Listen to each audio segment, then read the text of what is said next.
Let's talk about ghosts. Let's talk about phones and EMF. Does your phone have a magnetometer? Why, yes, it does. But you know that I'm about to say, however.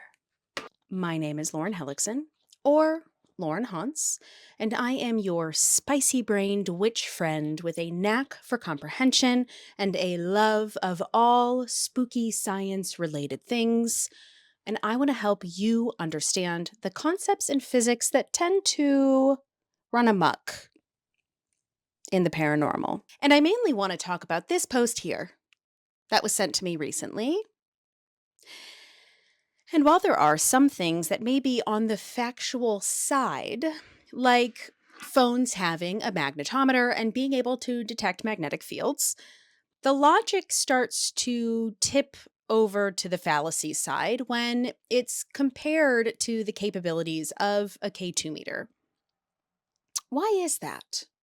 So, as a quick side note, I don't have a K2 meter and I don't love them as a device for accurate EMF readings.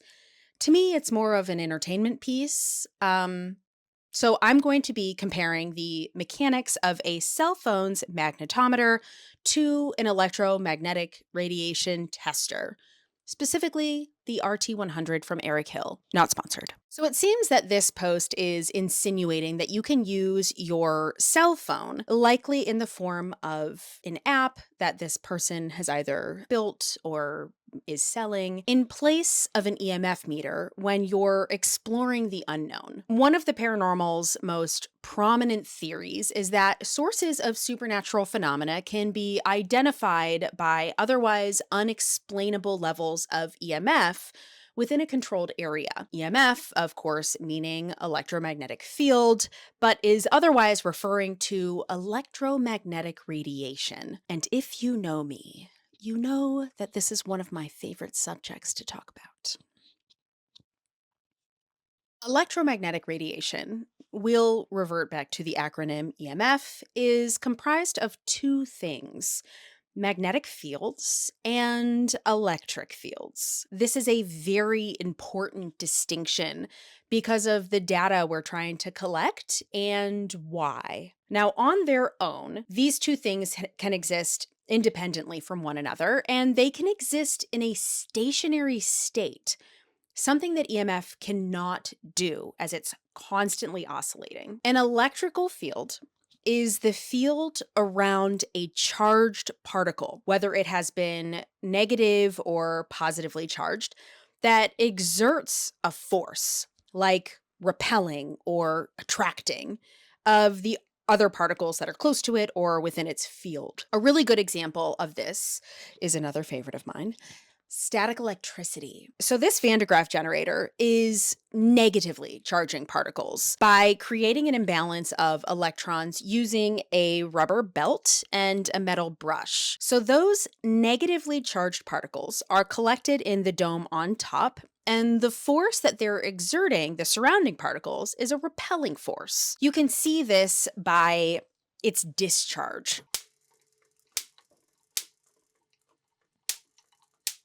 So, on the other hand, you can also have positively charged electric fields in static electricity, like that of rubbing a balloon on your head and how it will stick to a wall. Negative charged fields will repel, while positively charged fields will attract. So, magnetic fields also have this attract and repel quality, but the difference is electric fields are charged, positive or negative. Magnetic fields, while sometimes described as positive or negative, it's actually referring to their polarity, and they have both. A very simplified visual would be electrical fields move in like one distinct line. They're either negative or they are positive.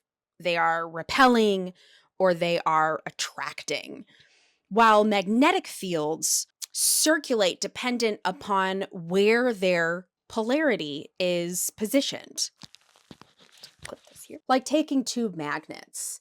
If I put the repelling poles facing one another, they will push each other away. And rather than grounding and recharging or charging positive or negative, I just have to change the directional placement of one of the magnets within space in order to create the opposite effect. Science. Specialized EMF meters like this are designed to sense both electric and magnetic fields across various frequencies and magnitudes, providing a more comprehensive understanding of electromagnetic radiation because you need both electrical fields and magnetic fields to create EMF.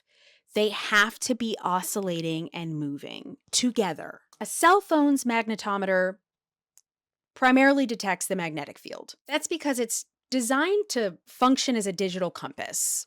It measures the strength and direction of the magnetic field around the device, but it doesn't measure the electric fields, and those are important. So while your phone might be able to pass very simple testing in terms of it acting like an EMF device, it's likely that it's only detecting the magnetic field of EMF. A phone app claiming to detect ghosts using its internal magnetometer is probably going to yield more desirable results, but because of its volatility, we can tackle the more results that make my confirmation bias feel good means more accurate device issue some other time.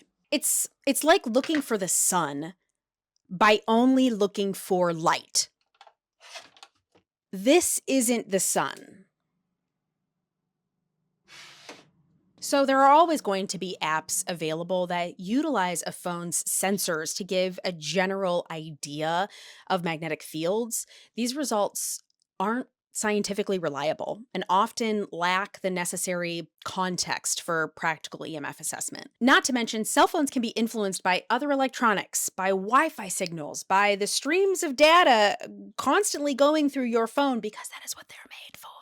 So even putting your phone in airplane mode doesn't really increase the quality of the data that you're trying to collect with it. It's still leading to serotonin interference. I mean, false positives. Just because something makes sense with how it's presented to you doesn't automatically mean that it's factual. And while I know that sometimes accessibility in the paranormal is lacking, tools and equipment can be incredibly pricey, I always urge people to look for tools that perhaps are designed to work in the way that you need them to in the paranormal, but outside the paranormal, like an electrician's EMF meter. Explore responsibly, question everything, and happy hunting.